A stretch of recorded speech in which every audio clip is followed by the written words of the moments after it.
चल सई अरवा किन के ले चल मिठाई पबजी वाला राखी अपना दीदिया से बनवाई। Music director DJ Kanchan Raj Hajipur Vaishali. साल भर पयाइल बाबे सुनो हमार भाई पबजी वाला राखी अपना दीदिया से बनवाई।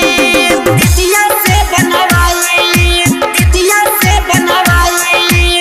चल सई अरवा किन के ले चल मिठाई पबजी वाला राखी अपना दीदिया से बनवाई। Mix by Sneha recording studio Chandtola. राखी अपना दीदिया से बनवाई। कंचन राज राखी अपना नीम चौक चौसीमा वैशाली। दीदिया से बनवाई, दीदिया से बनवाई। हाथवा से लेके माथे तिलक लगई है बांधी के राखी मोर कालाई सजई है। हाथवा से लेके माथे तिलक लगई है बांधी के राखी मोर कालाई सजई है। बढ़िया दिया यार मोर बहना के प्यार कैसे करी बोल हम बर्दाश्त। बहना खातिर गिफ्ट अपना पार्सल से मंगाई पबजी वाला राखी अपना दीदिया से बनवाई।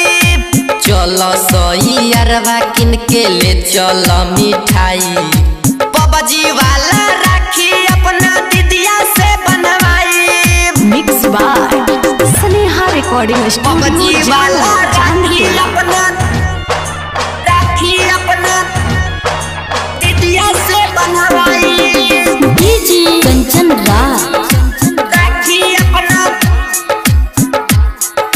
नीम चौक चौसीमा वैशाली। मिक्स बाय सुजीत बाबू। दीदिया से बनवाई, दीदिया से बनवाई। अमृत मिठाई आज हाथ से खिलाई है मंटू मतलबी भैया पैसा लुटाई है।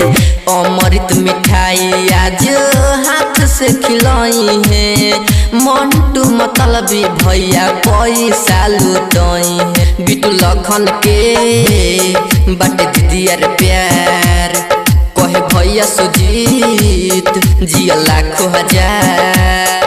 भैया मुन्ना राजा के शोभतावे कालाई पबजी वाला राखी अपना दीदिया से बनवाई। चल सई अरवा किन के ले चल मिठाई पबजी